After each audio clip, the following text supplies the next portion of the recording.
Welcome to Ripper's Nighttime Tales, a chilling series of bedtime horror stories narrated by the horror streamer Mr. Rippers with soft rain and thunder. Drift off to multiple scary tales perfect for late night listening on rumble.com. Do hit that like button and consider following the channel. Leave a comment letting me know where and when you listen. Let's build a community.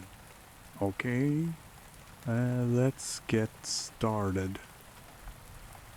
The Congregation of Red Hollow, a novel, being the confessions, observations, and possibly fabricated testimonies of Marcus Vane, sometime resident of Harrow's Creek, Missouri, recorded in his own hand and therefore entirely suspect. I have looked into the abyss, and the abyss looked back. I blinked first. I'm not ashamed of that. You would have too. Marcus Vane. Part 1, Arrival, or How I Came to This God-Forsaken Place. Chapter 1, The car broke down on purpose. I want to be clear about something before I start. I'm not a good person. I know that's not how most narrators begin. Most narrators, even the ones who do terrible things, even the ones who end up burning everything down, start by positioning themselves as basically decent. They were driven to it. Circumstances conspired. They had no choice. The world did this to them, not the other way around. I'm not going to do that. I'm going to tell you what happened in Harrow's Creek, Missouri, and I'm going to tell it as honestly as I can, which means accepting up front that my honesty has certain gaps in it. Not lies exactly. More like selective emphasis, strategic omissions, the way all of us remember things, colored by what we want to be true, filtered through who we wish we were. But I'll try. Here's what I know for certain. I arrived in Harrow's Creek on a Thursday in October, my transmission making a sound like a cat being fed through a garbage disposal. The trees on either side of Route 7 had gone that deep arterial red that happens just before the leaves fall, and the sky above them was the color of old pewter. The kind of sky that promises things, not good things. My name is Marcus Vane. I am 34 years old, recently unemployed from a position I'm not going to describe in detail because it reflects poorly on me. Recently evicted from an apartment in St. Louis that I'm also not going to describe in detail, and recently separated from a woman named Dana who was by any objective measure too good for me. I had been driving without a destination for approximately 6 days. I had approximately $300 in cash, a quarter tank of gas, and a suitcase containing mostly dirty laundry. The transmission gave up outside a gas station at the edge of Harrow's Creek. Population 4,200. According to the sign, "Welcome to Harrow's Creek, home of the Fighting Crows." Below someone had spray painted, in red letters, "Don't stay." I stayed. I want to note for the record that I read that spray paint. I registered it. I thought someone has a sense of humor. I did not think, this is a sincere warning left by a person in distress who knew things about this town that I did not yet know. I thought, how quaint, how atmospheric, how very October. I was an idiot. The gas station was called Petey's, and Petey himself, a man of about 60, with hands like baseball mitts and eyes that had seen too much of the wrong kind of thing, leaned out from under the hood of my dying Civic and said, "Transmission's done."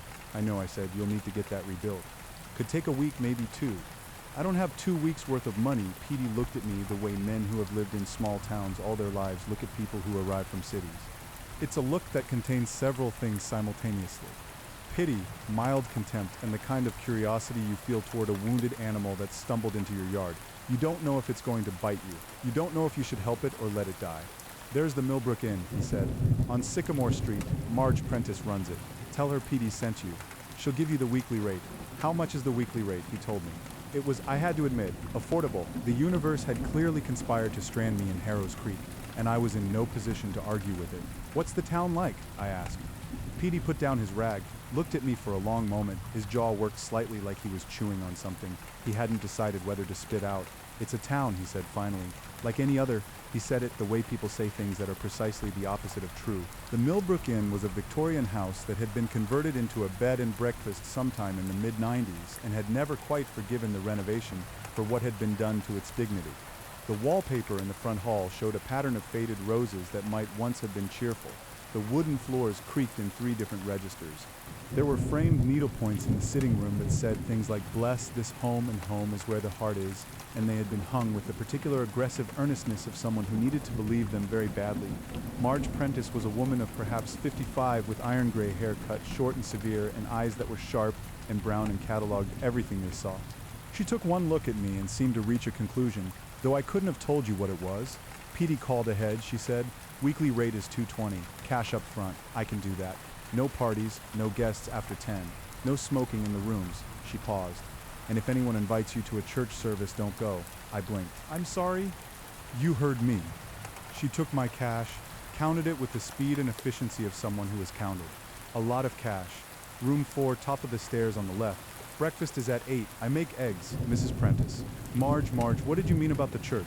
She handed me a key, an actual brass key, the kind you don't see anymore, and said, I meant don't go to church. Now, if you'll excuse me, I have things to do. She disappeared into the kitchen, and I stood in the foyer of the Millbrook Inn with my suitcase of dirty laundry, and the first genuine feeling of unease I'd had since leaving St. Louis. Not fear, not yet, just the small, persistent sense that something was wrong with the shape of things. I took my key and went upstairs. Chapter 2. What I noticed first. I should tell you about Harrow's Creek, because the town itself is one of the characters in this story. And like all the characters in this story, it is not what it appeared to be. In the daylight that first morning, when I walked the main street in search of coffee and maybe something to eat, it seemed perfectly ordinary, charming even.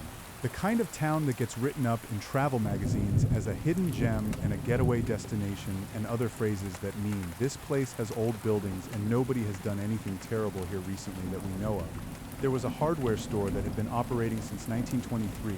There was a diner called Martha's that served pie I later confirmed was transcendently good. There was a pharmacy, a post office, 2 churches, I noted this, 2 churches, a library with a Carnegie facade, and a used bookstore run by a man named Oliver Fitch, who had the distracted energy of someone who had recently been profoundly surprised and hadn't yet recovered. The people seemed friendly. They nodded to me on the street. An old woman in a garden waved. A man walking a golden retriever stopped to let me pet it. And the dog had that particular golden retriever confidence, that total certainty that it was loved and the world was good, that I have always found both touching and deeply enviable. And yet, there was something in the way people looked at each other. A particular communication happening at the edge of things, just below what I could directly perceive. When 2 people met on the street and exchanged pleasantries, there was sometimes, not always, but sometimes a flicker of something else. A recognition. Not of names or faces which they clearly already knew, but of membership, of shared belonging to something. I told myself I was imagining it. I was in an unfamiliar place, recently traumatized by the ordinary disasters of my life, looking for patterns because that's what human brains do. Pareidolia of the social sphere, face-finding applied to communities. I went to Martha's Diner and had coffee and a slice of apple pie and read a newspaper that was 3 days old, because that's what was available, and I thought, I'm going to be here 2 weeks at most. I'm going to eat pie and drink bad coffee, and let Petey fix my car, and then I'm going to drive somewhere else and start over. That's the plan. I didn't notice the symbol until my 3rd day. It was small, and I'll give them credit for that. Whoever was responsible, they were subtle. You had to be looking for it, or at least be the sort of person who looks at things the way I look at things, cataloging details without necessarily knowing why to notice it. It was carved, scratched, or drawn in places, where most people don't look: the underside of the bar at Martha's counter, the inside of the door frame at the hardware store, a discreet marking on the cornerstone of the library, a circle bisected, and within the circle, at each of the cardinal points, a symbol that I, who had studied, idly and for reasons I'm not proud of, a certain amount of occult iconography during a particular phase of my life, recognized as a variation on the sigil of Baphomet, though simplified, distorted into something that felt, if a scratch symbol can feel like anything, intentional in a way that made the back of my neck prickle. It was on my 3rd evening in Harrow's Creek that I mentioned this to Marge over the eggs she served every morning, and I was learning also every evening, since her approach to meal variety was philosophical rather than practical. The markings, I said, on the buildings. She set down her fork with a precision that suggested she had been waiting for this conversation. You're observant, she said. I'm nosy, I said, which is different and less flattering. The corner of her mouth moved. Not quite a smile. How much do you know about the Church of the Eternal Sovereign? Nothing, I said. I just got here. 3 weeks ago, she said. Harrow's Creek didn't have a Church of the Eternal Sovereign. Now it does. She picked up her fork again, pushed a piece of egg around her plate. The Reverend arrived on September 15th. He brought 17 people with him. Within 10 days, he had 40 more from the town itself. What kind of church, I asked, though I already knew. The symbols had told me. Marge looked at me steadily. The kind, she said, that doesn't want to share the building with other kinds. Satanic. The words sat between us on the table, like something I'd accidentally knocked off a shelf. They don't use that word, Marge said. They say sovereign. They say liberation. They say the eternal. Wisdom, she paused. But they have a goat's head on the wall of their church, which used to be the old Henderson's warehouse on Mill Street, and they have been very insistent about getting the town council's attention. And last Tuesday, Councilman Robert Greer, who voted against their application for a meeting, hall permit, was found at the bottom of his stairs with a broken collarbone and a very sincere story about tripping. An accident, I said. An accident, Marge agreed, in a tone of voice that did not agree at all. I pushed my eggs around. Why are you telling me this? She looked at me for a long moment. Because you asked about the symbols, she said. And because most people, when they arrive in a town and see something wrong with it, make a very sensible choice to leave. And you think I won't. I think you're still here, she said.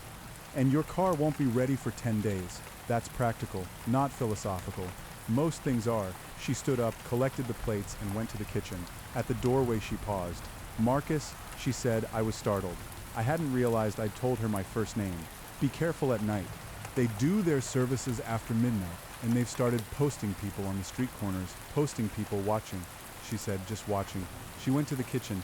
I sat at the table and drank the last of my cold coffee and thought about how I had arrived in Harrow's Creek with approximately $300 and no plans for the future, and now I was apparently involved in something that was going to be significantly worse than either of those problems.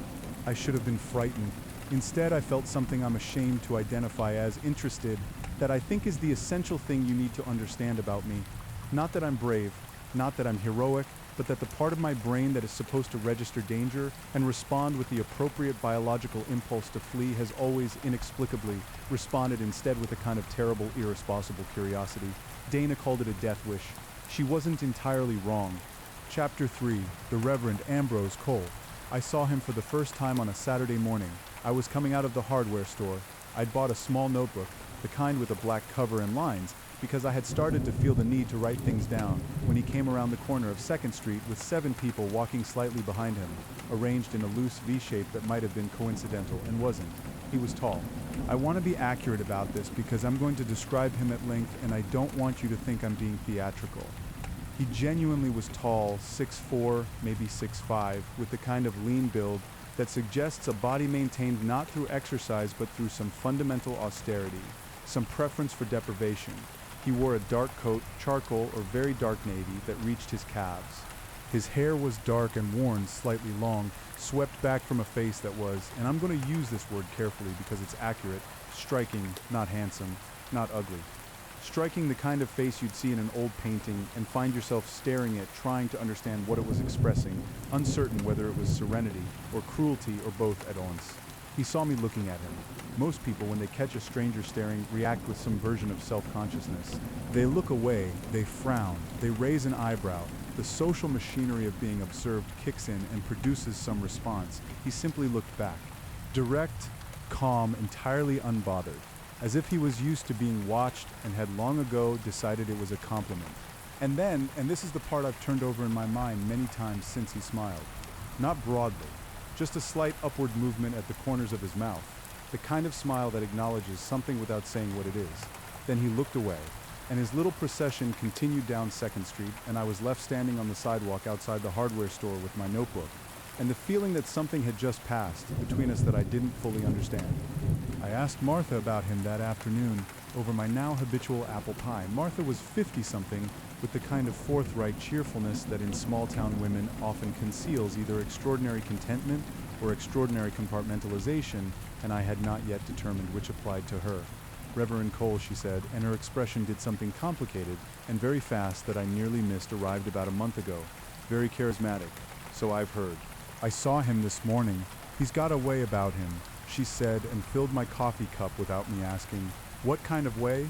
She looked at me. The kind that makes people feel seen, she said carefully, which is more valuable than people think, especially in a town this size. Small towns can be very lonely, Mr. Vane. Marcus, she wiped down the counter. He runs these evening talks, opens them to everyone, non-members, people who are just curious. He calls them conversations. She said the word with a very slight emphasis that suggested she was quoting someone who used it differently than she would. A lot of people have gone, and they've mostly come back very enthusiastic. A pause, some of them have stopped coming here. Patricia Oakes, she used to come in every morning without fail, 12 years. Last 2 weeks I haven't seen her. Ran into her on the street Thursday. She paused. She was different. Different how? Martha set down her claw. Calm, she said. Patricia Oakes has never been calm in her life. She's anxious by nature, that woman. Anxious and warm and always worrying about something. I ran into her and she shook her head, smooth like something had been ironed out of her. I turned this over. That doesn't necessarily sound bad. No, Martha admitted. It doesn't. That's what bothers me about it. I left Martha's with 2 pieces of pie and a lot to think about. It was a Saturday afternoon in October in a small Missouri town, and the light was going golden, the way October light does, slanting through the dying leaves with the quality of something ending. There were families on the green. There was a dog barking somewhere. There was a woman hanging laundry who looked up and smiled at me in the automatic neighborly way of people who live in places where you smile at strangers. I had spent 6 months in a city where no one smiled at strangers and had not missed it. Now, walking through Harrow's Creek in the October light, I thought, this is why people live in places like this specific feeling, the legibility of it, the way everything is scaled to human size, and someone was trying to take it. That was the thought that arrived fully formed without preamble. Someone is trying to take this. I didn't know then how right I was, or how literal. Chapter 4, The Notebook. For the sake of transparency, for whatever that's worth coming from me, I'm going to reproduce here in edited form the entries from the black notebook I kept during my time in Harrow's Creek. I say edited because some entries are largely illegible, some are embarrassing for reasons unrelated to the events I'm describing, and some contain information about other people that I'd rather not put in print without their permission. But the relevant portions are intact. October 14th, talked to Oliver Fitch at the bookstore today. He's a strange man, not strange like something is wrong with him, strange like he's been recently displaced from his natural habitat and hasn't quite reacclimated. He was a literature professor before he moved back here to care for his mother who died 2 years ago, and he stayed because, as far as I can tell, inertia. The bookstore is his, and it's good, and he runs it with the resigned competence of someone doing the wrong job very well. I asked him about Cole. He was quiet for a long time. He does this. Let silences develop past the point where most people feel compelled to fill them.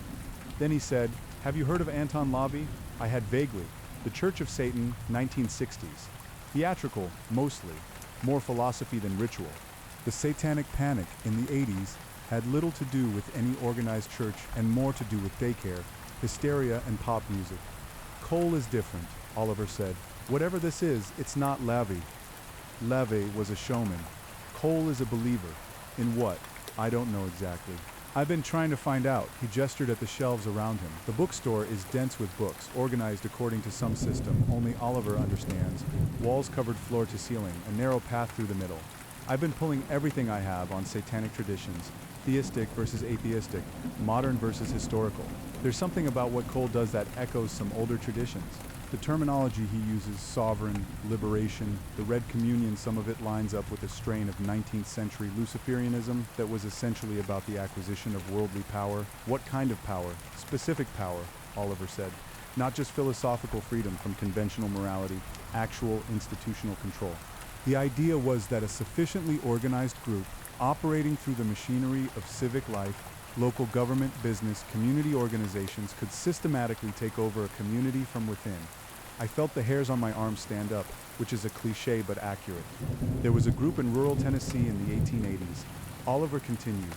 He'd gotten that look academics get when they're in their material, absorbed, slightly feverish. Called themselves the Brothers of the Crimson Throne. Started as a dozen people, ended with something like 300.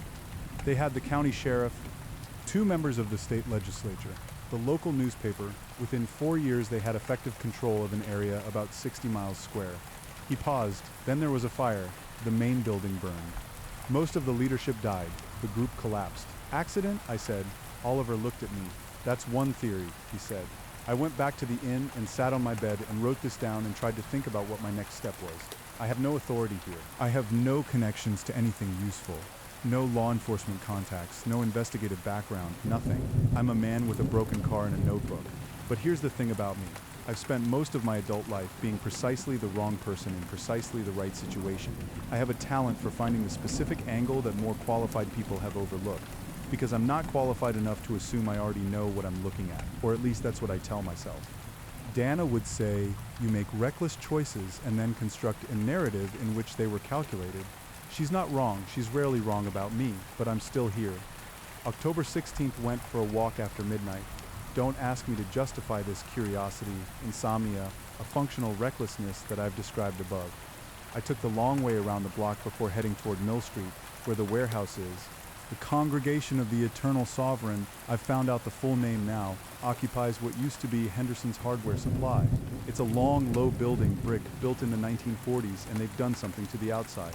Not dramatic, not pentagrams painted on the walls, nothing that obvious. But the windows have been blacked out, and there's new signage, tasteful, minimalist, dark lettering on a dark background that reads, "The Eternal Sovereign Congregation of Harrow's Creek," below in smaller text. All are welcome who seek truth. There were lights inside at 12:40 in the morning. I could hear something. Not music, it was rhythmic but not melodic. More of a structured sound, chanting, possibly. Or maybe it just sounded like chanting because the building's acoustics and my imagination were conspiring. 3 people stood outside, I say stood, but it was more precise than that. They were positioned. One at each end of the building, one at the far corner of the adjacent lot. They weren't doing anything overtly threatening. They were just there in the way that things that aren't supposed to be there are sometimes just there, calmly, as if daring you to object. I went back to the inn, stood outside for a moment, looked up at the October sky, which was completely clear and showing more stars than you ever see in a city. Thought in 3 dimensions from a certain angle, this is a beautiful night in a beautiful place. Went inside. Couldn't sleep for a long time. October 17th. Introduced myself to Tom Greer, whose father Robert is the councilman who fell down the stairs. Tom runs the hardware store. Different from Henderson's, this one is on Main Street. It's been there since 1923, as I mentioned. He's about my age, maybe a few years older, with a solidity to him that's partly physical and partly temperamental. The kind of man who has decided what he believes and acts accordingly, without much drama about it. He recognized me as the stranger with the broken car without my explaining. "Small towns, you know what happened to your father," I said.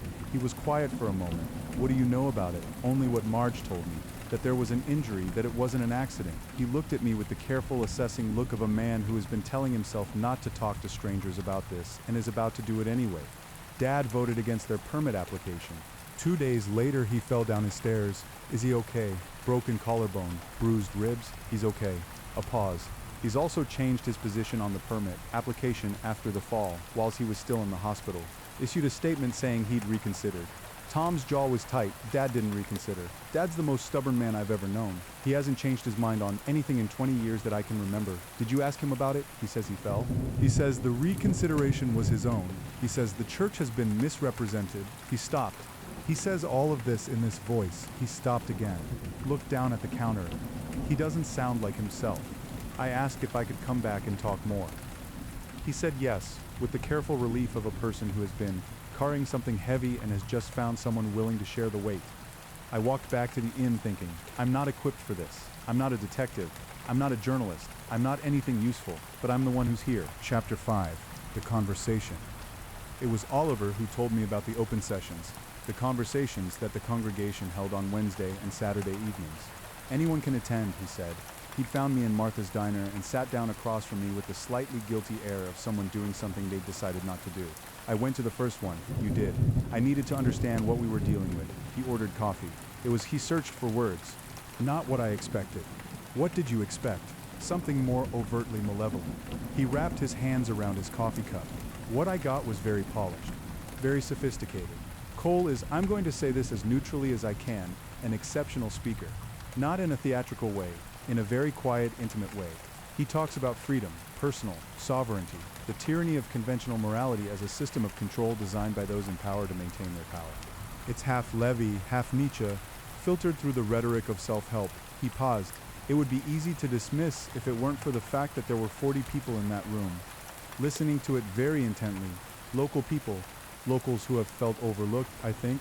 Harrow's Creek has been declining economically for about 15 years. The plant closed in 2010. The larger families have mostly moved their businesses to the cities. There's a lot of quiet desperation here. People who feel like the promises made to them, stability, community, the sense that a small, honest life could be sufficient, haven't been kept. He drank his coffee. Cole is very good at naming that feeling. I thought about what Marge had said about what Tom had described, about the marks I'd seen on the buildings. He's organizing them. I said yes. Toward what? Oliver was quiet. I've been thinking about the Tennessee group I told you about, the Brothers of the Crimson Throne. They had a very specific methodology. They didn't try to displace the existing community. They infiltrated it. town council, school board, the courts, they made themselves indispensable. By the time anyone fully understood what was happening, it was too late to reverse easily. He looked at me. Harrow's Creek has a town council election in December. 6 weeks, 3 seats. If you have 3 of 5 seats on the council, you control the council. If you control the council, you control zoning, permits the local police budget, appointments. He paused. The chief of police here is appointed by the council. How many members does the congregation have now? I asked. I've tried to count. It's difficult to be certain. Somewhere between 60 and 80, in a town of 4,200. In a town of 4,200 where voter turnout in local elections averages about 800 people. He looked at me steadily. You don't need to be the majority. You just need to be more organized than everyone else. I sat with that for a while. Oliver, I said, why are you telling me this? You've lived here your whole life. You have more standing than I do. Why isn't someone doing something? He looked at his coffee. A few reasons. 1, no one is entirely sure it's as bad as it might be. Cole hasn't done anything overtly illegal. His people watched Councilman Greer fall down his stairs, but Greer isn't saying anything. 2, people here are tired. They've been watching the town decline for 15 years. And this church, it arrived with energy and conviction and a clear sense of purpose.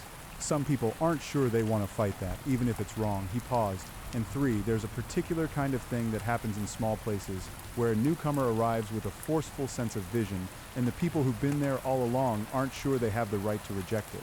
The small-town hospitality trap, I said. The small-town hospitality trap, he agreed. You have to be very rude to resist certain kinds of intrusion. And small towns are not good at being rude. I'm good at being rude, I said. He looked at me. I know, he said. That's why I'm talking to you. Part 2. The congregation, or what they wanted. Chapter 6, Wednesday evening. I went to the conversation. I know. Marge had specifically told me not to go to church services. Oliver had described it in terms that suggested a sophisticated operation designed to identify and recruit exactly the kind of lost, purposeless, searching person that I was. Tom Greer had given me the look of a man warning another man about an ice-covered road. I went anyway. My reasoning, and I want to be honest about whether this was actually reasoning or whether it was the narrative justification for a decision I'd already made, was this. Whatever was happening in Harrow's Creek required someone to understand it from the inside, and I was for various reasons the most suitable candidate. I was anonymous, I had no obvious connection to anyone who opposed the congregation. I appeared to be exactly what I was. A man with nowhere to go and no particular reason to be anywhere. In other words, I was ideal infiltration material, and I knew it. And I walked into that warehouse with my eyes wide open. Or so I told myself. The truth, if I'm being fully honest, and I promised I would try, is that I was also just curious. There was something about Cole, about what Oliver had described and what I'd seen on the street that pulled at me there. The pull wasn't admiration, but it was something. The warehouse had been transformed more thoroughly than I'd realized from outside. The blacked-out windows weren't just blackout curtains. They'd been fitted with panels of some deep blue-black material that absorbed the overhead lighting rather than reflecting it, giving the interior a quality of depth that was hard to explain and that I found slightly disorienting. The floor was clean concrete, but they'd arranged it with chairs in a loose semicircle, and at the front there was a low platform with a single wooden lectern, and behind it, on the wall, the image I'd been expecting, the goat's head rendered not as the crude Baphomet of heavy metal iconography, but as something that had clearly been done by an artist of real ability, a mosaic of tiles in dark red and gold and black. About 45 people were already seated when I arrived. I took a chair near the back, tactical instinct, though I'd be lying if I claimed pure strategy. I also just wanted to be able to leave easily. The 45 people looked mostly like the people I'd seen in Martha's diner and in the hardware store and on the street, which is to say, they looked like the people of Harrow's Creek. Middle-aged and younger, mostly a spread of ages and what I could see of backgrounds. There was the woman from the post office whom I'd noticed because she'd been particularly helpful about my forwarding address. There was one of the servers from Martha's, not Martha herself. There were people I didn't recognize, and there were the 17 Cole's original 17 who'd come with him from wherever he'd come from. These were slightly harder to identify, but after a few minutes I thought I could do it. They were the ones who weren't in the process of becoming something. They already were. Cole came in from a side door I hadn't noticed. He walked to the lectern without ceremony, without announcement. He simply arrived in front of us, and the room settled into silence with a speed and totality that I would have found impressive in a professional speaker at a corporate conference. He looked at us, not at the room, at us individually. Or at least that's what it felt like. I know intellectually that this is a technique, a way of distributing attention that creates the illusion of being directly seen. But he was very, very good at it. And as his gaze moved across the assembled chairs and landed on mine for a moment, I felt, I'm going to use the word felt deliberately, something that I'm going to describe as recognition, not of me specifically, recognition of something in me, something he expected to find. Welcome, he said. His voice was not loud. It didn't need to be. The acoustics of the space carried it perfectly, and there was something in his delivery that made you lean in slightly, a quality of quiet intensity that compelled attention. Welcome to whoever is here for the first time, and welcome again to those who have been here before. This is a place without hierarchy, which is a strange thing to say when you're standing at a lectern, so let me be more precise. This is a place where the hierarchy that matters is the one you build for yourself. The one that has your name at the top, light laughter from some of the people who'd been before. Attentive silence from the newcomers, which included me. He talked for about an hour. I'm not going to reproduce it all. Partly because I couldn't write fast enough to capture everything, and partly because I don't want to, because he was, as Oliver had said, genuinely compelling, and something about laying it all out flatly here feels like it would do it a disservice in a direction I'm not comfortable with. But the core of it was this. He talked about the social contract as a con, not in the cynical, burned-out way of someone who has been hurt by institutions and is reciting their bitterness in a clear-eyed, analytical way that names specific mechanisms. The way schools teach compliance as intelligence, the way churches teach submission as virtue, the way communities enforce conformity by defining belonging as requiring sameness. He named these things and described them, and it was impossible not to recognize them. And then this was where he was skilled in a way that gave me genuine concern. He offered the alternative, not anarchy, not chaos, not burn it all down. He offered structure, order, community. A community with different rules. What if belonging didn't require you to be less than you are, he said, and let that sit for a moment. What if the community you built was built on the premise that your fullest self, not the self that was acceptable, not the self that was convenient, but the self that actually exists, with all its hungers and ambitions and capacities, was the starting point, rather than the problem to be solved. He paused. I'm not asking you to abandon anything that matters to you. I'm asking you to consider whether the things you've been told matter actually do. He looked across the room. Harrow's Creek is a beautiful place, he said, with a conviction that sounded genuine and might have been. It deserves to flourish. And it will flourish when it's in the hands of people who understand what flourishing actually means. After the talk, there was what Cole called an open hour. People could stay, talk, ask questions. A few of his original 17 circulated with coffee and a quiet, attentive presence that was clearly practiced and effective. One of them found me near the door. She was young, mid-20s, with short, dark hair, and the kind of precise, watchful quality that made me think of a bird of prey in the middle of deciding. She introduced herself as Lydia. First time, she said. That obvious. A smile. You're writing in your notebook. I looked down. I had in fact been writing. I hadn't fully realized I was doing it. Habit. I said, what do you do? Currently, nothing. I was a writer. I said this the way people who are writers and are no longer say it, with the particular wince that acknowledges both the ambition and the failure. I'd done some journalism, a few years back, a magazine that no longer exists, then other things that didn't work out. I mention this not because it's important to the story, but because it explains some of my instincts, why I was taking notes, why I kept looking for the through line. What did you write about? Whatever needed investigating. I closed the notebook. This town seems like it might need that. Her expression didn't change, but something behind it shifted. What do you mean? I've been here a week, I said. Things seem unusual. Things are unusual, she said, and her voice had changed, warmer, more direct, the practiced hospitality slightly receding. That's kind of the point. Things were unusually bad before, and now they're unusually better for some people, and unusually more complicated for others. She paused. Which category are you interested in? All of them, I said. She looked at me for a moment.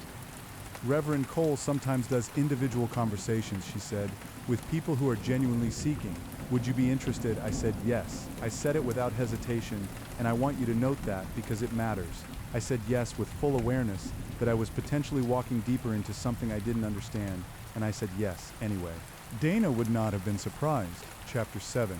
The individual conversation. Cole met me 3 days later in a small room at the back of the warehouse that had been set up as an office. It had a desk and 2 chairs and a lamp, and on the wall, a framed print that was not the goat's head but was a dense calligraphic page of something that might have been Latin or might have been something else. The effect was of a space that had been deliberately made to feel serious without feeling threatening. He came in without ceremony, sat in the chair across from me and said, Marcus Vane, you know my name. We're a small town, he said. Small towns know who's new. He paused. I also know you've been asking questions. I let that sit, didn't deny it, didn't explain it. Tom Greer, he said. Oliver Fitch, Marge Prentice, he named them without inflection. These are concerned people. They think they understand what I'm doing here, and they're frightened of their conclusion. What conclusion is that? He tilted his head slightly, that I've come to take something from them. A pause. Have you reached that conclusion? I'm still gathering information, I said. Something in his expression registered amusement, I thought, or its more reserved cousin. A journalist's answer, he said. Petey mentioned you'd been inquiring about the car. It'll be ready in a few more days. I noted the information. He knew about my car. He knew I could leave, and when. This was either a casual observation or a statement that had a second layer. Why Harrow's Creek? I asked. You mean why not a city? Why not somewhere with more resources, more people? Yes, he leaned back slightly. Cities are impenetrable, he said. Not impossible. I've operated in cities before, but they're very loud. There's no signal-to-noise ratio that favors the kind of work I do. Small places are different. Small places have, he chose his words with the care of someone who understands exactly what they're saying, community infrastructure. The kind of web of relationships and institutions that actually run human life. In a city, that web is so vast and distributed that you can spend 20 years trying to influence it and barely make a dent. In a town like Harrow's Creek, it's achievable. Achievable, I said. Meaning, controllable, meaning, improvable, he said. Those two things aren't the same, despite what my critics would tell you with respect. I said Councilman Greer would disagree. A pause, very short, very controlled. Councilman Greer had an accident, he said. Yes, he did. Very convenient timing. Cole looked at me steadily.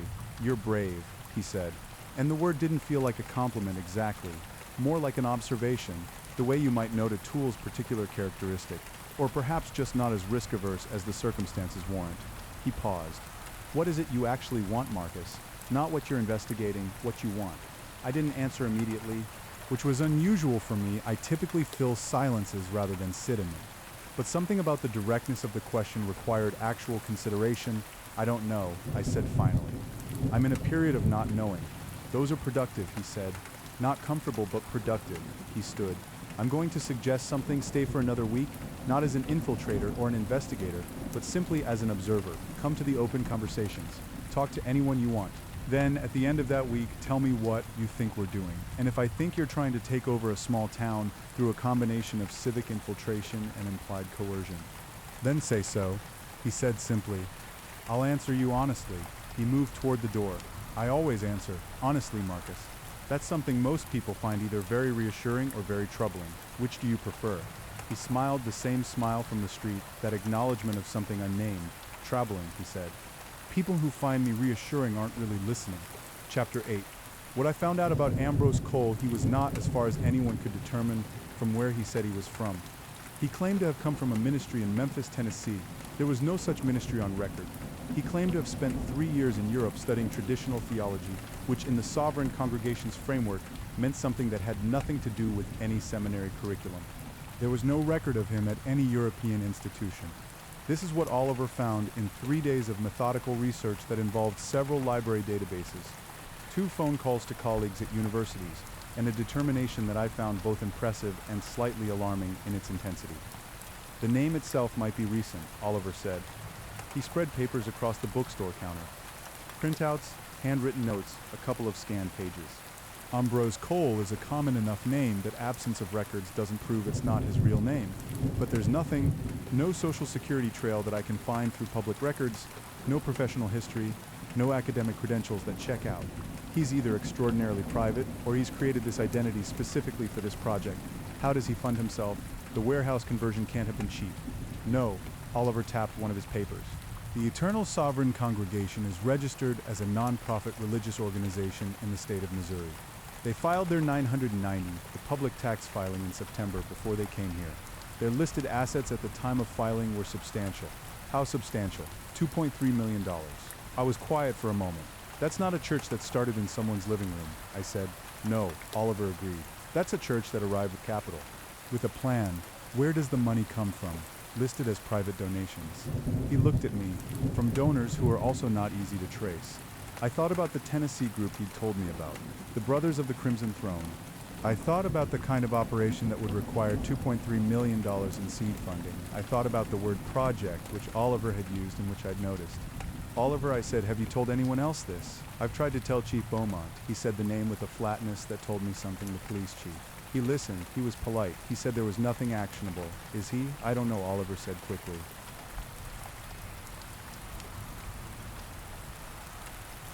I don't know if he's been approached or if he's just doing the legal calculus correctly, which is having a lot of money and organizing a religious congregation is not illegal. Implied coercion, which is what happened to Councilman Greer, is very hard to prove. He paused. But I noticed that his son Jeremy started attending the conversations last week. The leverage wasn't always violence. Sometimes it was opportunity, or the appearance of community, or the human need to belong somewhere. Sometimes it was subtler than a fall down the stairs. I walked back from the bookstore through streets that seemed the same as they'd been when I arrived.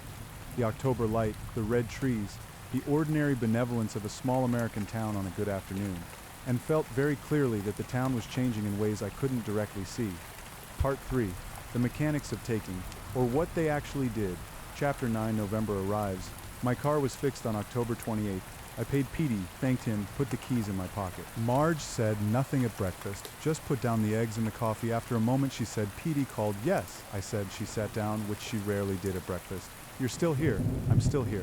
She was quiet for a while, then my husband Harold was on the town council. She said, back in the 90s, he always said the most important thing a small town council does isn't the big decisions, the zoning maps and the budget approvals. It's the small ones. The appointment of the library board, the permits for what gets built on what corner, the 1,000 tiny choices that add up to what a community actually is. She looked at her hands. Harold died of a heart attack into 111. He was 61 years old. The council gave him a plaque. She paused. I'm telling you this because you're about to leave and I want you to understand what's at stake. I'm not leaving, I said. She looked up. I extended my stay. I said, at least through the election. Something in her face, not quite relief, but the predecessor of it. Why? I thought about how to answer this honestly, because I've spent the last 2 years failing to stay anywhere for long enough to matter, I said. And I think this might be one of those situations where the person best positioned to help is the person who has nothing to lose. She looked at me for a long time, then she nodded once and picked up her coffee, and that was that. The congregation held a town hall on November 3rd, not in the warehouse, in the actual town hall, because they had filed for and received a permit to use the space, which had required the approval of 2 of the 5 council members, one of whom was Robert Greer, who had reconsidered his position following his accident. I went. Tom Greer went with me. Oliver was there in the back with his methodical notebook. I counted heads. The hall held about 250 people, and there were perhaps 140 present. Of those, I estimated, based on the patterns of seating and acknowledgement I'd begun to learn, that roughly 60 were congregation members or strong sympathizers. The town hall was formally about a proposed civic development. The congregation wanted to purchase the old community center on Grant Street, which had been closed since 2019 due to structural issues, and renovate it. Their plan, presented by a young woman named Sarah Yen, who was clearly one of Cole's original 17 and was also, I noted, an excellent presenter, included a community health clinic, a food pantry, a meeting space available to all community organizations, and a media center with computers and internet access for residents who needed it. It was good. That's the most unsettling thing I can tell you about it. It was a genuinely good proposal. The community center had been a point of grief for the town for 2 years. The services offered would address real needs. The renovation plan was credible. The funding sources were on paper, and I want to emphasize on paper, legitimate. The public comment period was where it got instructive. The speakers for the proposal were organized. I don't mean this as an accusation specifically. Civic organizations always organize their speakers, always brief them on key points, always arrange for a diversity of testimonials. But the coordination here was very smooth, and the testimonials covered every demographic. A young mother who talked about the food pantry, an elderly man who talked about the health clinic, a teenager who talked about internet access. Each story was true. I believed these were real people with real needs, not performers, but they had been selected and coached. And the net effect was a portrait of the congregation as a community resource rather than a religious organization with a specific agenda. The speakers against were fewer and less organized. Tom Greer spoke plainly and directly about concerns regarding transparency and governance. Oliver spoke about the need for independent oversight of any community resource managed by a private organization. Chief Beaumont said nothing, which was itself a statement. Cole spoke last. He stood at the front of the town hall, not behind the lectern, but in front of it, which was a choice, and spoke for perhaps 10 minutes. He thanked everyone. He addressed the concerns that had been raised with the measured, thoughtful tone of someone who has done this before and knows how to do it well. He emphasized partnership, transparency, open governance. He mentioned twice his door being open to anyone. This community, he said at the end, has been waiting for someone to invest in it. We are here to make that investment. Not because we want something from Harrow's Creek, but because Harrow's Creek deserves to be invested in. Applause from 60 of the 140 people. The others silent or restrained. The council would vote on the proposal in 2 weeks. On the way out, as we threaded through the thinning crowd, someone touched my arm. I turned. It was Lydia, Cole's associate, the bird of prey woman who had introduced herself at the first conversation. Reverend Cole would like to speak with you, she said. When, tomorrow morning, 10 o'clock, I looked at her. Tell me something, I said. Do you believe in this? In him? She met my gaze. That's not really the question, she said. The question is whether it works. Chapter 10, The Offer. I've thought a lot about how to write this section. I've rewritten it twice. The first version was too clinical. The second was melodramatic. This is the third version, and I think it's closer to accurate. Cole's office, the next morning, the lamp, the 2 chairs, the calligraphic text on the wall. October had become November, and the light through the gap in the blacked-out window was cold and sharp. He offered me a job. Not in those exact words, because Cole rarely did anything in the most direct way available when a more textured approach would serve better. He described it as an opportunity for collaboration. He said he'd learned from conversations over the preceding weeks that I had a background in investigative journalism.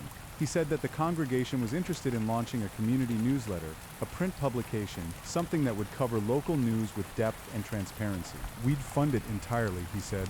The editorial independence would be genuine. You'd report on the congregation as you would anyone else. Critical coverage if warranted. I looked at him, and in return, the newsletter would be associated with us, would carry our support, would give us credibility as a patron of independent journalism in this community. I sat with that. I had to acknowledge a critical but fair press coverage of the congregation from a newsletter they funded would be more effective as an influence tool than any amount of favorable coverage. It would diffuse the skepticism of people like Oliver and Tom. It would position the congregation as uniquely committed to transparency, and it would put me, the person who had been asking the most pointed questions, in a role where those questions served their interests. You're very good at this, I said. I know what motivates people, he said. You want to matter. You want a reason to stay somewhere. You want work that feels like it means something. He paused. These are not bad wants, Marcus. They're also a lot to have figured out about a stranger in 6 weeks. I'm observant. So am I said.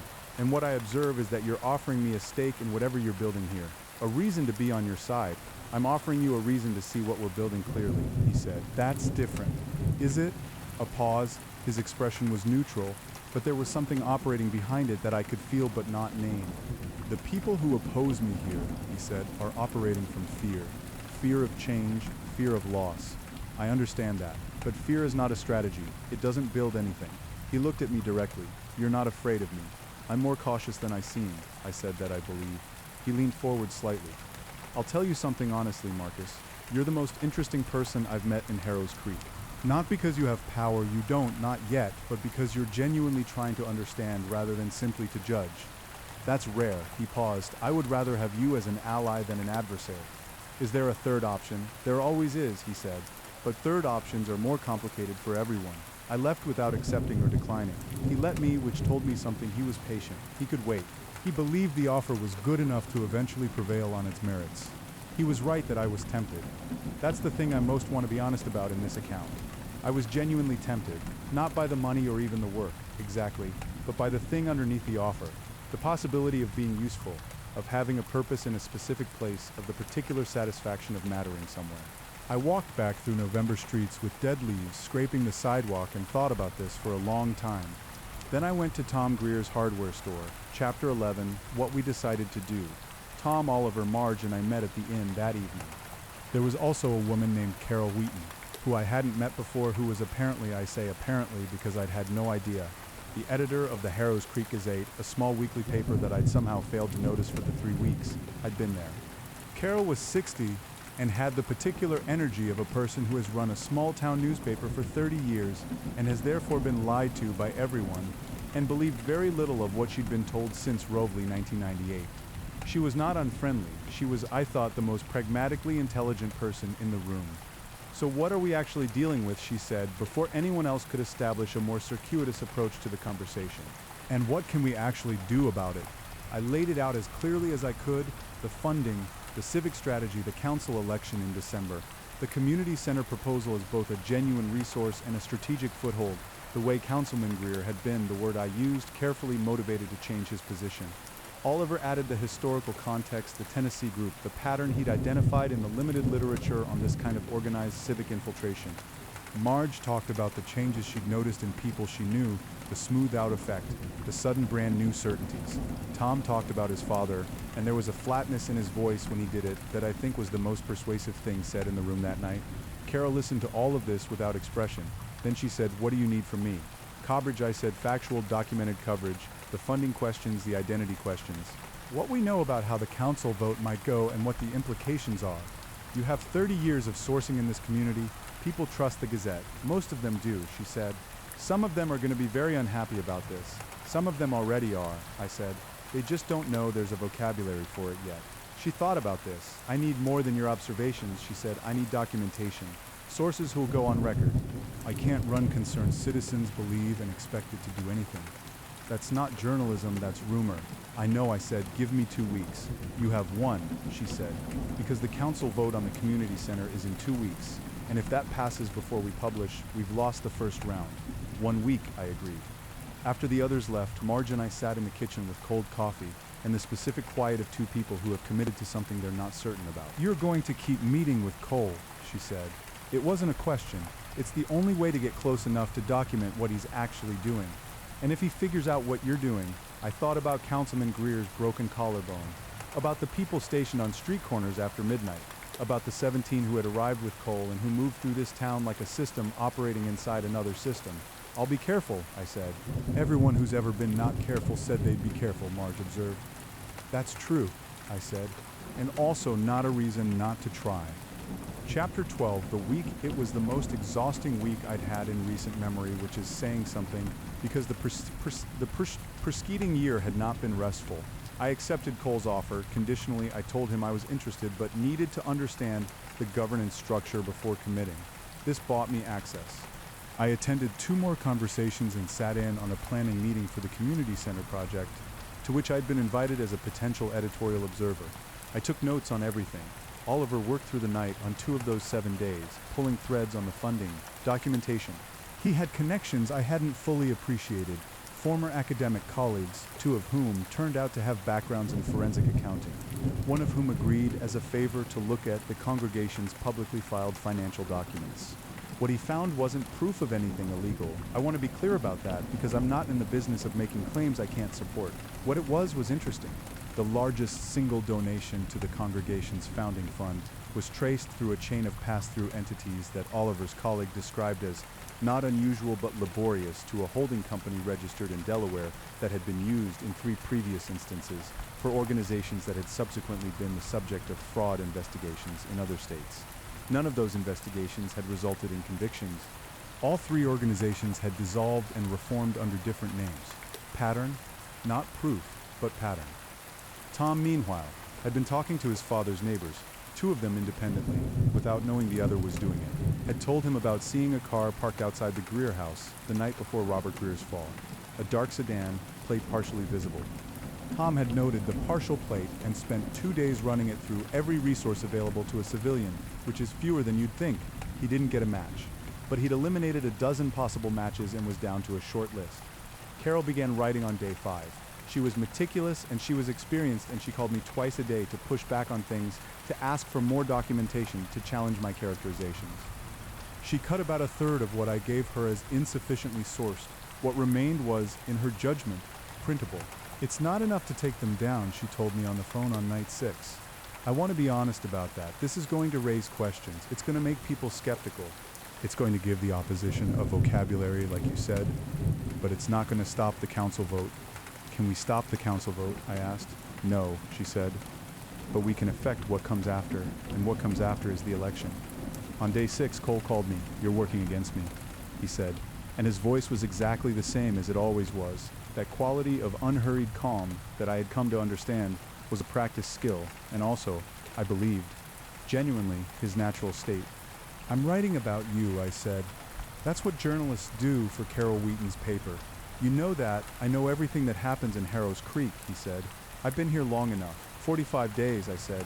45 days, he agreed. It's surprising how quickly a community reveals itself when you pay attention.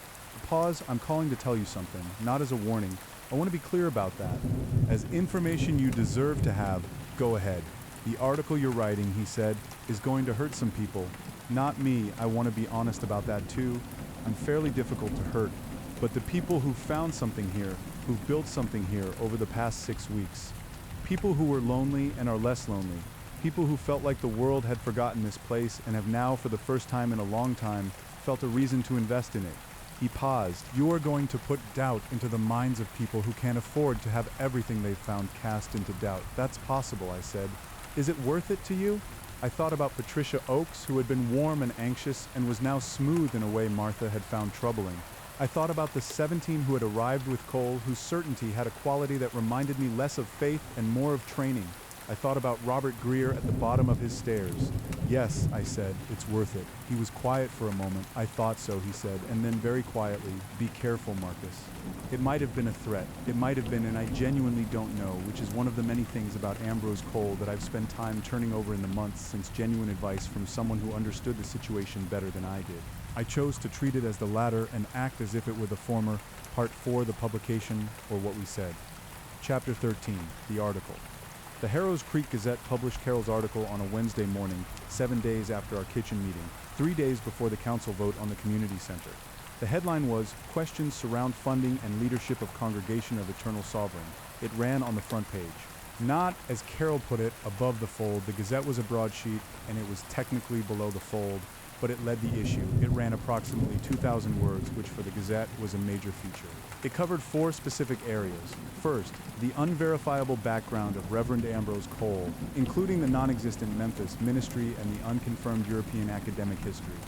Second, the connection between the congregation's founding donation and a Delaware holding company with links to previously investigated organizations in other states. Third, the account of Councilman Greer's injury and the subsequent change in his position on the congregation's permit application presented as factual record without direct accusation. Fourth, questions about the governance structure of the proposed community center, specifically who would appoint the board, what oversight mechanisms existed, and what role the congregation would play in day-to-day operations. It was, as Carol had predicted, not sufficient to stop the council vote, but the response was more immediate than I'd expected. I was at Martha's diner when the paper hit the streets. Martha brought me a copy with my coffee. She read the front page standing at the counter while I watched. "It's about time," she said. At the hardware store, Tom sold out of the day's paper delivery within 2 hours. Oliver called me from the bookstore. "I've had 6 people come in today asking for books on cults." He paused. "I don't have many, but I've pulled what I have." The council vote 3 days later passed 3-2 in favor of the community center proposal. The 2 disters were Tom's father, Robert, who voted no in a reversal of his previous reversal that left me and Tom and Marge sitting around a kitchen table with a very odd feeling, and Councilwoman Patricia Huang, who had apparently read the Gazette article with sufficient attention to be concerned. Cole's side had won the vote, but the article had done something. Chapter 14, after the vote. Let me tell you about the 4 weeks between the community center vote and the December council election, because they're important even though they're less dramatic than what came before.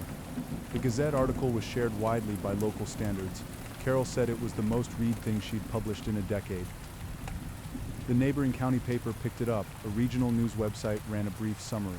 Someone posted it to a local Facebook group, and it got 800 reactions, which Carol told me was approximately equal to the entire population of Harrow's Creek that uses Facebook, so the saturation was complete. The congregation's response was measured and intelligent. Cole issued a statement not directly to the Gazette, but posted to the congregation's newly operational website and distributed via their very active email list, that addressed each point with the specific gravity of someone who understood the damage that accusation without rebuttal causes. On his background, he acknowledged imprecise public communications about his history, promised a detailed biographical account to be distributed to members, cited a personal preference for privacy that he acknowledged had created confusion. On the funding, his attorney, a woman named Priscilla Mound, who arrived from Kansas City the day after the article ran, issued. a statement about the holding company that described the prior organizations as unrelated and the connections as coincidental.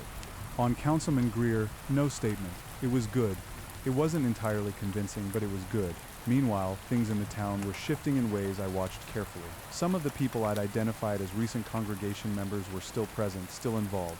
But a few, not many, maybe 5 or 6, seemed to be stepping back, going less frequently, attending, but with a different effect. Less of that particular smooth-out quality I'd noticed in Patricia Oakes. I went to Patricia Oakes.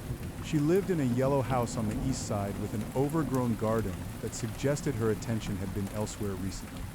She answered the door with the expression of someone who was half expecting, someone and half relieved. It was me.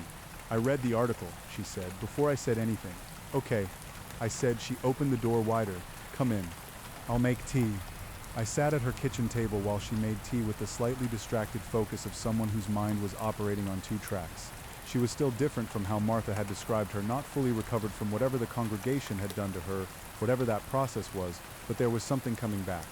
Like watching a fog burn off slowly in morning light. He's very good at it, she said, sitting down.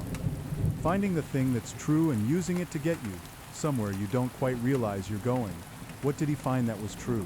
She looked at her cup, that I was lonely, she said simply, that the town had changed, and I hadn't changed with it, and that I felt useless. That I used to be the person who organized the fall festival and the library fundraiser, and now those events didn't happen anymore because people had stopped caring. She paused.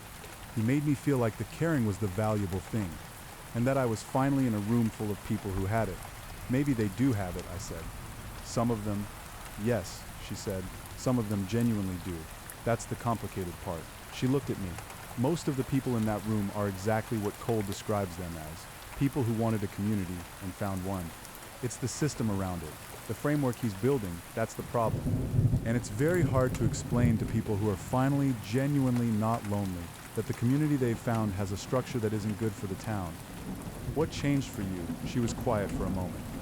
The article, she said, it gave me she paused. A handhold, something concrete to hold on to while I was deciding what I actually thought. That more than anything was why the article mattered. Not because it stopped anything or exposed anything definitively. Because it gave people a handhold.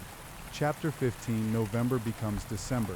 The election was on December 4th. In the 4 weeks between the vote and the election, several things happened that I should tell you about. First, 2 more businesses in Harrow's Creek put up the symbols I'd first noticed in October. A plumbing supply company and a new hair salon that had opened in the vacated storefront next to Martha's Diner. The symbols were no longer particularly hidden. They were in windows, not on the undersides of things. Second, Chief Beaumont announced that he was reevaluating the community partnership opportunities presented by the congregation, which was not a statement of support but was more favorable than his previous neutrality. His son Jeremy continued attending services, and Jeremy's wife had started attending as well. Third, Carol Wheaton received 2 threatening phone calls, no voices, just breathing, and her car was keyed. She published an account of these incidents, which I thought was either very brave or very strategically sound or both. Fourth, Oliver Fitch's bookstore was vandalized. The windows were intact, but someone had overnight spray-painted the symbol on the door, not the subtle carved version, but large, deliberate, and black. They're marking territory, Oliver said, looking at it the morning it happened, with his hands in his pockets and an expression of scientific detachment that cost him something. I could tell. Or warning people, I said. Yes, he said, both fifth. Tom Greer found the car, the dark sedan, the one parked outside his father's house the night before the fall. It had a Missouri plate and was registered to a woman named Denise Park who, when Tom and I located her, turned out to live not in Harrow's Creek but in Jefferson City, and who had, when we looked at what we could find of her public connections, a documented association with 2 of Cole's original 17. We gave this to Carol. She ran a second article. It was more cautious. She wouldn't say the car was related to the attack, because she couldn't prove causation, but it laid out the connections in the flat, factual tone of good journalism, and let readers draw their own conclusions. The response was faster and more visible this time. Congregation members knocked on doors in the 2 weeks before the election. I know because I did too. I did it differently, as one person in an unofficial coordination with Tom and Oliver and Carol, rather than as a coordinated organization with a database and a script. But I did it. I knocked on doors in Harrow's Creek, which I had lived in for 8 weeks at that point, and introduced myself as a resident, which was technically true if loosely, and talked about the election. Most people already knew about the congregation. Most people had already formed opinions. The people I talked to fell roughly into three groups: firm opponents who had been waiting for someone to knock on their door, so they could say so; firm supporters who were polite but unmoved; and a middle group who were genuinely uncertain and genuinely tired and just wanted someone to help them understand what was happening. I tried to be honest with the middle group. I told them what I knew and what I didn't know. I told them the congregation had done some real good and had some real problems. I told them local elections mattered in ways that felt abstract until they didn't, and that what happened in December would shape the town for years. I'm not going to claim I was perfectly balanced. I wasn't. I wanted the opposition candidates to win, and I worked toward that end. And I'm not sure I always fully disclosed that bias when I was having those doorstep conversations. This is one of the things that makes me not a good person. I said that at the beginning, and I want to honor the claim. Chapter 16, the night before the election, December 3rd. I couldn't sleep. This was not unusual at this point in my time in Harrow's Creek, but it felt more acute than usual.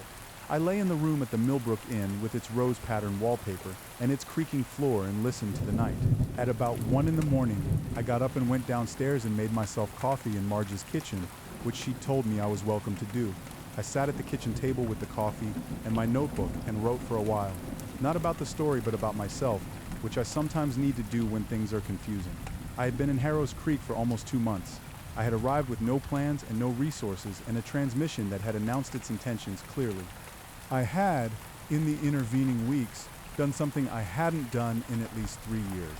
Stayed committed, put my attention and time, and I'll use the word, care towards something outside myself. I also had to acknowledge, and this is the uncomfortable part and the part that will remain uncomfortable, no matter how many times I rewrite this account, that I had been used by Cole in the sense that my presence and my investigation had served his purposes as much as the opposition's. The article gave him a narrative of persecution that rallied his base. By Tom and Oliver and Carol, who had not cynically, they aren't cynical people, but practically positioned me as the expendable variable, the one who could take risks they couldn't afford to take, by my own need to matter somewhere, which had led me here and kept me here and was not, in itself, purely virtuous. None of this invalidated what I'd done.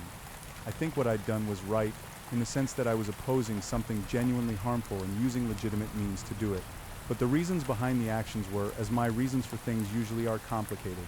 I heard a sound from outside. Not loud, not obviously alarming. The sound of someone moving carefully on a quiet street, which is a sound that only registers when you're already attuned to the fact that something might be happening at night. I went to the window, 2 figures, moving along the street in the direction of, I oriented myself in the direction of the Gazette's office, 3 blocks away. I watched them for a moment. They were moving with the particular care of people who didn't want to be heard, which is indistinguishable from the way people move when they just want to be quiet, except for the corollary detail that they stopped outside the Gazette, and one of them bent down to examine the lock. I should have called someone. I know this. I should have called Tom, or Chief Beaumont, or anyone. I had a phone, it was in my hand. Instead, I put on my coat and went out the back door. I'm not going to dress this up. What I did was not brave or calculated. It was impulsive in a way I have a long history of being impulsive, and it had the specific quality of an action that has been waiting to happen for 8 weeks and has finally found its moment. Chapter 17, the confrontation, such as it was. I came around the corner of Sycamore and second in time to see one of the 2 figures, a man I didn't recognize, trying a key in the Gazette's front door lock. The second figure was standing with his back to me, watching the street. Hey, I said. This is not, I'm aware, the most strategic opening gambit. The second figure turned. It was one of Cole's 17. A man named Ryan who I'd seen at 2 of the conversations and whom I'd pegged as serving some kind of security function based on the way he positioned himself in rooms. He was about 30, compact, and not visibly alarmed by my arrival, which suggested either that he hadn't been expecting me or that he was very good at not being alarmed. Marcus, he said, you should go home. What are you doing?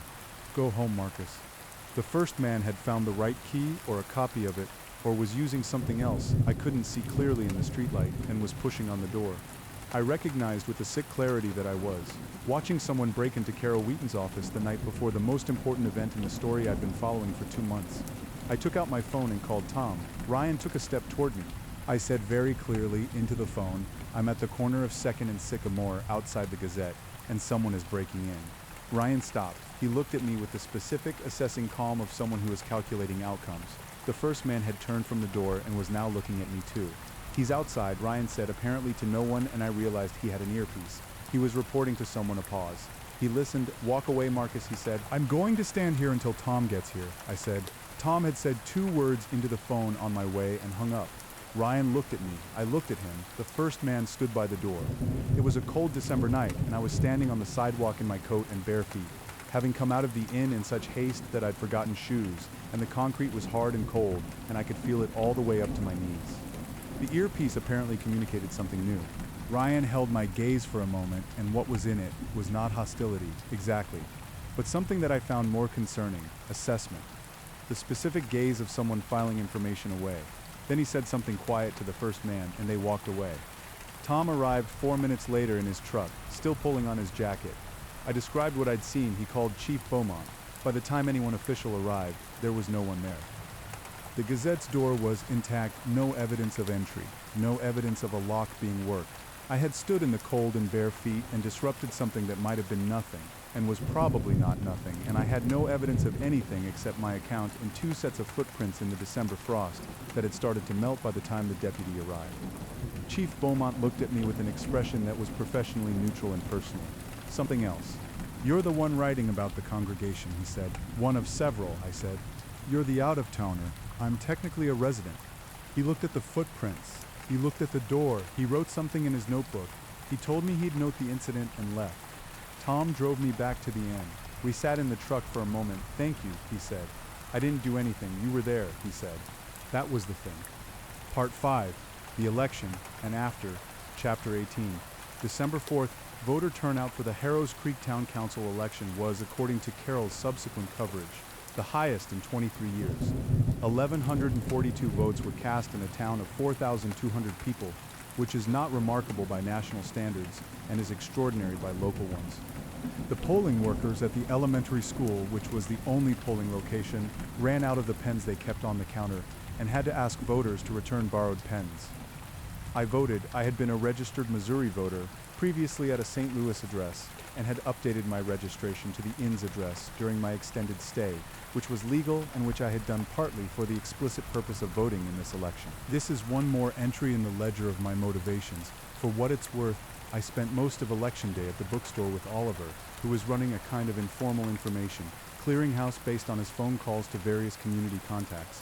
Tom was at the polls watching, which is a legal activity that he performed with the methodical attention to detail that characterized everything he did. At 6 in the evening, the polls closed. At 9:15 in the evening, the results were posted.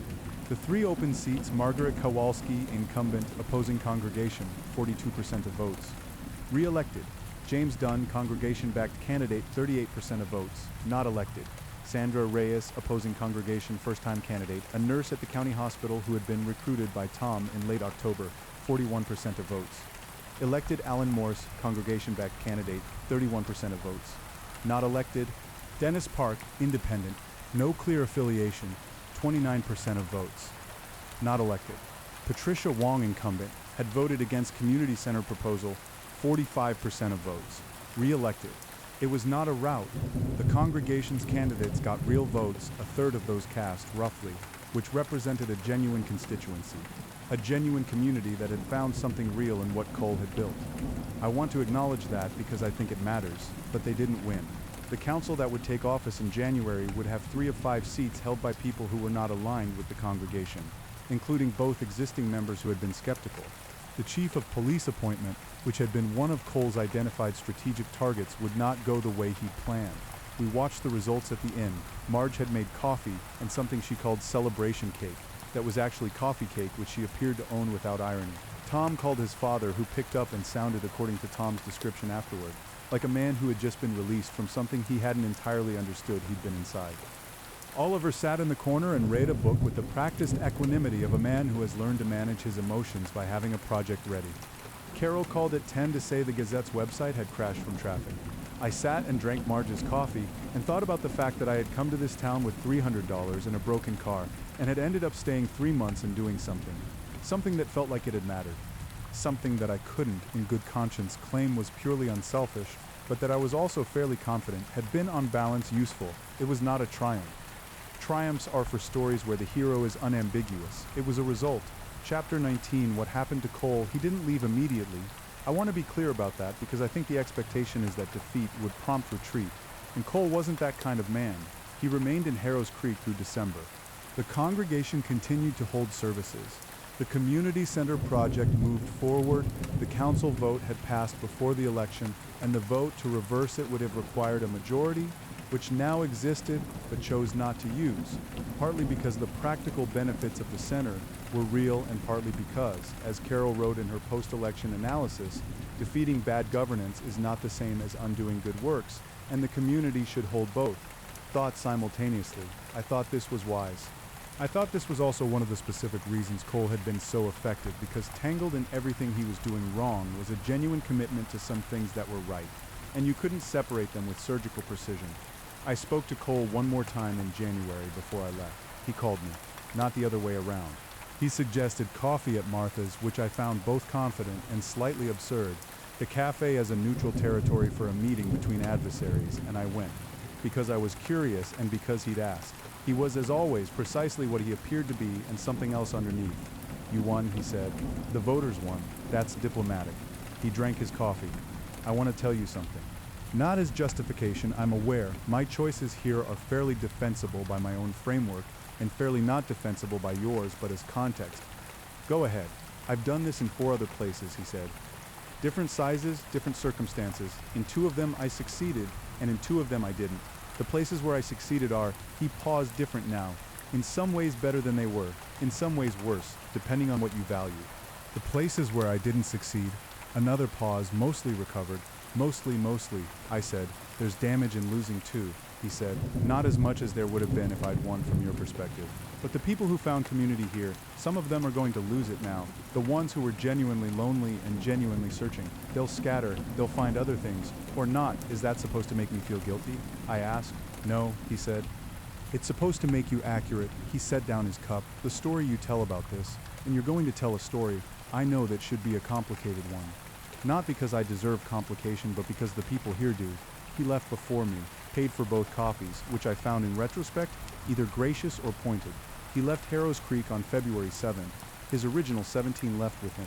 The congregation continued in reduced form under the leadership of a local member, a man named Gary Pritchard, who had, I thought, genuinely found something in the community that helped him and who was going to spend the next several years unknowingly trying to disentangle the genuine parts from the framework they've been built on. I hope he manages it. I have no way of knowing if he will. Chapter 20, What Happened to Me. I left Harrow's Creek on February 14th, which was a coincidence. Marge made me eggs. She also made the coffee cake again, this time without the pretense of calling it celebration cake, just putting it on the table with the matter-of-fact directness that characterized everything she did. Where are you going? She asked. I don't know yet, I said. Somewhere I can write this. She nodded at the notebook, which was now the 3rd notebook. I'd filled 2 in the preceding 4 months. Something like this. She poured more coffee. You should know, she said, that I don't generally extend this level of patience to people who are just passing through. I know, I said. You're not just passing through, she said. You weren't just passing through the moment you decided to stay. That's how it works. I thought about this for a while. Marge, I said, do you think I did the right thing, the way I did it? She considered. This was something I valued about her. She didn't give reflexive reassurance. She actually thought about the question. You did what you could with what you had, she said finally, which is different from the right thing. The right thing would have been someone official, with actual authority and actual tools. What we had was you. She picked up her coffee. I'll take what we had. I drove out on Route 7 with the transmission making a small but acceptable noise. The February light was flat and gray, the trees bare, the fields frozen. Harrow's Creek disappeared in my rearview mirror like any small town in the middle of America, indistinguishable from a distance from what it had been before Cole arrived. But it wasn't indistinguishable. Tom knew it. Oliver knew it. Marge knew it. Carol knew it. Patricia Oakes knew it as she rebuilt something that was hers, rather than something she'd been guided toward. Robert Greer knew it, slowly and quietly, in the way of a man who had been moved against his will and was still accounting for what that meant. And I knew it. Part 6, What I Saw in the Warehouse, or the Night of November 15 PH. Chapter 21, The Red Communion. I haven't told you everything. I said at the beginning that I would be honest, and I have tried to be, and in trying I've landed on a particular kind of omission that I want to address now.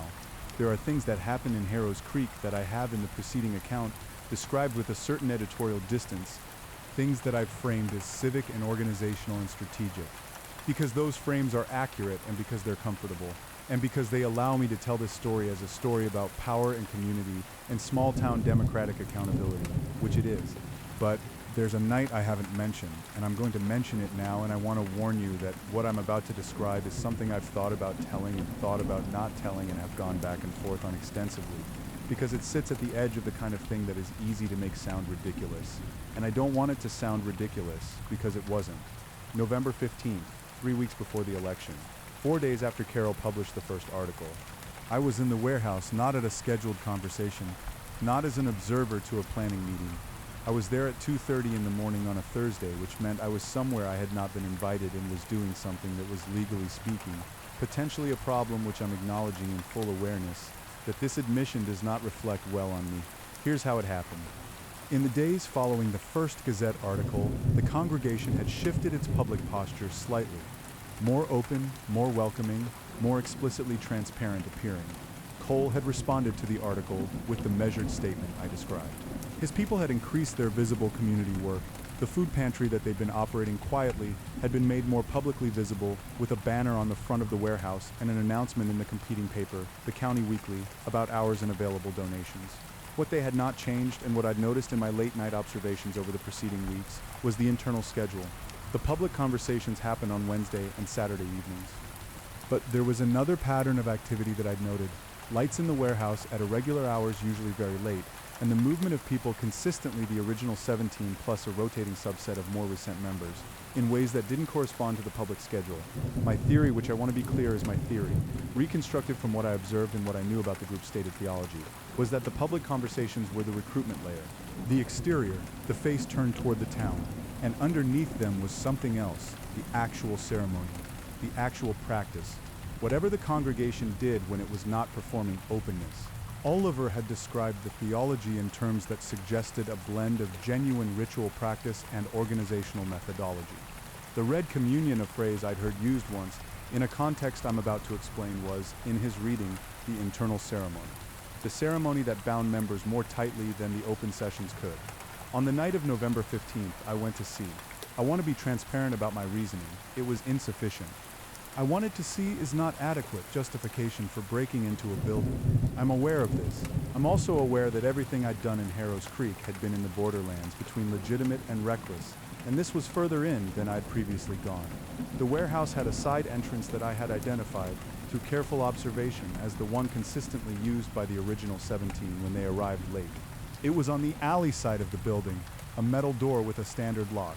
On my third observation, I had seen from a position across the alley, in the shadow of the adjacent building's doorway, that the lock was sometimes left with a slight mechanical give that suggested it wasn't fully engaged. Whether this was carelessness or invitation, I didn't know, I still don't. I chose to act on it. The door opened. I was inside. The interior of the warehouse was different at this hour in a way that went beyond the obvious absence of audience. The chairs that arranged the open sessions had been moved, not removed, just pushed back to create a clear space in the center of the room. The overhead industrial lighting was off. Instead, there were candles, not dramatically arranged in the way you'd expect from cultural shorthand, not the elaborate ceremonial setup you'd imagine if I told you I was about to describe a satanic ritual. These were just candles, dozens of them, their light warm and unsteady, casting the room in a quality of illumination that I found, despite everything beautiful, like amber, like an old photograph of firelight. The goat's head on the wall was lit from below, and in that light it was different than it was in the flat, overhead fluorescence of the conversations. It was, and I say this carefully, genuinely impressive as an art object. The artist had given it a quality of ambiguity. The face was arranged so that from certain angles it looked like suffering, and from others something closer to triumph, and in the candlelight the ambiguity was maximized, both things true simultaneously. There were 22 people in the room. I know this because I counted from my position just inside the side door, in the shadow of a storage rack that ran along the wall. I had the door at my back and a clear angle on the space, and I stayed there, in the shadow, and I watched. 17 of Cole's original group plus 5 others, the 5 I noted, included the post office worker I'd recognized and a man named Gerald who worked at the county assessor's office and who I'd seen at several conversations but hadn't identified as a full member before this. Gerald being there was important. The county assessor's office was relevant to property records and tax, assessments, and the kind of institutional knowledge that would be useful to someone planning the kind of civic operation. Cole was running, Cole stood at the center. He was, and I want to describe this accurately, rather than dramatically, more himself than I'd seen him at any other time, which is a strange way to describe what I mean, but it's precise. In the conversations, he was the version of himself calibrated for public reception. Here, with these 22 people, he was the version that didn't need to calibrate. He was wearing the same dark coat I'd seen him in on the street. He was not wearing robes or vestments or anything theatrical. He was standing with his hands at his sides and speaking in a quiet voice that I could just barely hear from my position. What he was saying was not a sermon, exactly. Not in the conventional sense. It was more like a sustained meditation on a specific theme, and the theme was, as nearly as I could follow it, the nature of what they were building together. The language was precise and the content was dense, and it was clear to me, listening, that this was not a performance. This was the actual doctrine, the actual belief, the version that existed before and after the publicly modulated version. He spoke about power in terms I hadn't heard him use publicly, not power as liberation from conventional morality, not the self-improvement rhetoric of the open sessions, but power as a concrete reality with specific mechanisms. He talked about civic institutions as systems of channeled will, and about the act of directing that will through the appropriate channels as the central spiritual practice of the congregation. The word he used repeatedly was coronation, not of individuals but of ideas, of principles, of the specific vision they held for what this community should become. I understood listening that what Cole had built was genuinely theological in the way that the word means something. There was a coherent framework of belief here, and it was sophisticated, and it was specific, and it was, I want to be honest about this, not purely cynical. Whatever else Cole was, he was not merely cynically using a religious framework as cover for organizational ambition. The two things were fully integrated. The organizational ambition was the religion. The taking over of a small town was, in his framework, the act of devotion. This was in a strange way more unsettling than the alternative. Then they performed the Red Communion. I'm going to describe this carefully, because I'm aware that what I'm about to say is going to sound like something from a horror novel, and I want to distinguish between what I actually saw and what the cultural context of satanic ritual might suggest. What I saw, the 22 people arranged themselves in a circle. Cole produced a small vessel, a shallow bowl, dark, ceramic, or perhaps stone, and passed it through the group. Each person who received it held it briefly, spoke quietly, and passed it on. When it returned to Cole, he spoke a longer statement in what I believe was Latin. I don't have Latin, but I recognized the rhythm, and then placed his hand flat over the bowl. The candles flickered simultaneously in a way that, in the moment, seemed coordinated. I've since attributed this to a draft from the building's air system, or to the coincidence of enough candles responding to shared microcurrents. I've attributed it to that. I've worked fairly hard to attribute it to that. What I felt watching something that I'm going to describe as atmosphere, because that's the least absurd framing. A quality of attention in the room, a density of focused intention that was distinct from anything I'd felt in the public sessions. Not supernatural, not as far as I could determine involving anything other than 22 people and candles and a bowl and words. But the aggregate effect was such that I found myself in my shadow behind the storage rack, holding my breath without having decided to after the Red Communion. It lasted perhaps 10 minutes, the group relaxed, the atmosphere shifted. People began talking quietly to one another. Someone brought out a tea service, which I found retrospectively somewhat humanizing. Cole moved through the room, speaking briefly to each person. He came to the storage rack. He stood his back to me, 2 feet away, speaking to the man named Gerald. I was motionless. The shadow was sufficient, or should have been sufficient. I was wearing dark clothes, which I had chosen deliberately, and I was not breathing in any way I could perceive as audible. He spoke to Gerald for perhaps 3 minutes about the assessor's office and a specific parcel of land on the north side of town that I knew, from Oliver's research, was adjacent to a property the congregation had been inquiring about. It was a practical, specific conversation about property lines and public record, access and timing.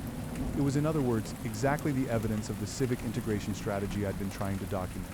And then as he turned to move to the next person, he paused. He didn't look toward my corner, not directly. He looked toward the wall to the left of where I was standing, and then slightly right. And then he stood for a moment in the way of a person who has felt something and is deciding whether to act on it. I stopped breathing entirely. He moved on. I stayed in the shadow for another 40 minutes, until the group began to disperse and the side door began to be used for departure. Then, in the 30-second window between one person leaving and the next approaching the door, I was out.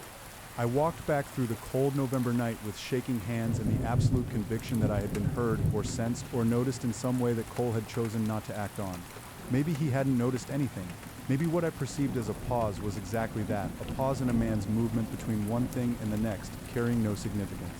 Or maybe he'd known I was there and chose not to act on it because I was useful to him in some way I hadn't yet identified. Or maybe, and this is the possibility that I've spent the most time with, he had known I was there and let me see what I saw because he wanted me to see it. Because a man who had done this 4 times in 4 different communities had calculated, with the precision that characterized everything he did, that letting me see the Red Communion was worth more to him than preventing it. I never figured out which one it was. I told Oliver about it the next morning. I told him everything, including the trespassing. He listened without expression, took notes, and then said, "That's the interior practice. That's what holds the serious members. The 22, I said. The core. The ones who aren't going to read a newspaper article and reconsider." He paused. "They're not doing this for political reasons, or not only. They genuinely believe they're doing something that matters on a level that transcends the council election. Does that make them more dangerous or less dangerous?" He thought about this. "More dangerous in the short term," he said. "Less dangerous in the long term, possibly. True believers fracture differently than cynics. When Cole leaves, and he will leave because that seems to be his pattern, the true believers will be left holding a framework without its architect. That's destabilizing." He paused. "But not harmless. I wrote it all down in the notebook. All of it, the candles, the bowl, the Latin, the simultaneous flicker. The 22 arranged in a circle, Cole standing with his hands at his sides and his voice carrying in the amber light. I wrote it down because I'm a person who writes things down, and because I couldn't explain it any better than I've explained it here, and because I've decided that the things I can't explain don't deserve to be left out just because they resist the kind of narrative tidiness I've been working toward. Whatever it was, I saw it. And whether it was theater or practice or both, it was real in the way that things are real when they're held in the belief of 22 people in a room at 2:30 in the morning. And I think that's the most honest thing I can say about it." Chapter 22, What I Think About in the Dark. In the months since leaving Harrow's Creek, I've thought about Cole more than I expected to. Not with fear, not with the particular kind of unease that haunts you after a near miss, with something that I'm going to call curiosity again. Because that's the honest word, even though it feels insufficient. He was trying to build something. That's the fact underneath everything else. Whatever his methods, whatever the theology, whatever the civic ambitions, at the center of it was the attempt to construct a community that operated according to different principles than the ones the existing community used. And some of those principles were wrong and harmful, and produced a councilman at the bottom of his stairs and a newspaper editor with a keyed car. And some of those principles addressed real needs that the existing community had failed to address. That's the part I keep coming back to. Patricia Oakes was lonely, and the loneliness was real, and the congregation addressed it, and the addressing was real, whatever the framework it came in. The food pantry was real. The teenagers with internet access were real. The people who felt seen in a way they hadn't felt seen in years, that was real. The question that Cole never answered, because I never asked it in quite the right way, could the genuine goods have existed without the organizational ambition? Could you have the community and the care without the civic strategy and the street corner watchers and whatever happened to Robert Greer on those stairs? Or are they inseparable? Is the hunger for genuine belonging always at some level inseparable from the hunger for control? I don't have an answer. I'm not sure there is one. I'm not sure the question is answerable except in specific cases, in specific places, where specific people make specific choices about which parts of what they're building they're willing to hold on to and which parts they're willing to let go. Harrow's Creek made that choice more or less democratically in December. It was a close thing. I lie awake sometimes in the places I've been since then, and I think about what a different voter turnout would have meant. What one more council seat would have looked like. What Harrow's Creek would be in 2 years or 5 if the December election had gone the other way. I think about Cole somewhere else in some other town, doing it again. Arriving on a September afternoon with his original 17 and his 2.3 million and his specific patient understanding of how communities work and where their vulnerabilities are. I think about the spray paint on the welcome sign under the white paint. Don't stay. I think someone knew. Someone understood exactly what was happening and tried to warn the next person who drove in from the highway with a failing transmission and nowhere to be. I hope they put the warning back in every town that needs it. I think I'm not the person who should do that. I'm the wrong tool for that specific job, or I'm the right tool at the wrong scale, or I'm something that's useful precisely once before the element of surprise is exhausted. I think about Dana's voice saying, "You construct the narrative that makes your choices look like destiny." She's right, I do that. But the thing is, and this is where I always end up turning it over in the dark, the narrative is also true. The transmission really did fail at that specific exit. I really did have no reason to leave except cowardice. The town really did need someone who had nothing to lose, construct it or not, it happened. The apple pie at Martha's really was the best I'd ever had. Some things are exactly what they appear to be. Epilogue. To what I believe and why you shouldn't trust me. I said at the beginning that I'm not a good person. And I want to come back to that because it's load-bearing. Here's what I know to be true. I stayed in Harrow's Creek because I was running out of road and the car broke down, and I helped because I was curious and because I needed to matter somewhere and because I had nothing to lose. And I'm going to claim this even though it sounds self-serving, because what Cole was doing was wrong and I could see it and I was in a position to do something about it. Those are all true simultaneously. Here's what I'm not sure about, whether I'm the right narrator for this story. I was inside it. I had interests and desires in my own relationship to Cole that was specific and strange and that I still don't entirely understand. I was used by people I respect. I used people in ways I'm not sure I have their permission to acknowledge. I made reckless choices and told myself they were calculated, which is a habit of mine that served me here more or less accidentally. You should be suspicious of everything I've told you, not because I've deliberately lied. I don't think I have, though. There are certainly things I've omitted, but because I can only tell you what I saw through my specific eyes with my specific history and needs and limitations. What I believe the Congregation of the Eternal Sovereign was not primarily a religious organization. It was an organizational methodology, a system for acquiring civic control through the cultivation of genuine community, wrapped in a theological framework that gave it structure and coherence. Cole believed in what he was doing, in the sense that I believe the methodology worked and he was committed to its application.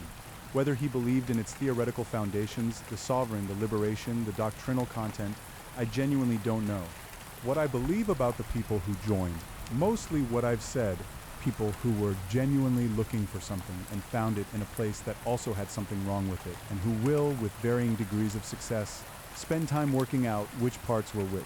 What I believe about Harrow's Creek, that it was a specific kind of target, a declining community with sufficient infrastructure to be worth controlling and sufficient isolation to be controllable, and that it nearly became something else, and that the thing that prevented it was not any single act of heroism or investigation, but the accumulation of small accountabilities. A woman counting cash and warning a stranger, a man running a hardware store and calling his father's neighbors, an academic staying up late, pulling financial records, a 60-year-old editor refusing to be intimidated, a man with bad shoes standing on cold concrete at 1 a.m, and also me for whatever that's worth. Dana, if you're reading this, you'd recognize what I'm doing. You'd say you're still building the story, where what you did was enough. You're still making yourself the imperfect but necessary protagonist. You're still choosing to see your recklessness as a kind of grace. You might be right. But Harrow's Creek is still Harrow's Creek, and that's something even if it's not everything, and even if my role in it was exactly as messy and self-serving and genuinely well-intentioned as I've described. The spray paint on the welcome sign, "Don't Stay," was painted over in late November. Someone had painted over it, just white paint, nothing fancy, so the words were covered, but the gesture was still legible underneath if you knew to look. I looked at it every time I drove by in those last months. It seemed like the right metaphor for everything, the warning, the covering. The thing that persists even after you've tried to address it. I've been in other places since Harrow's Creek.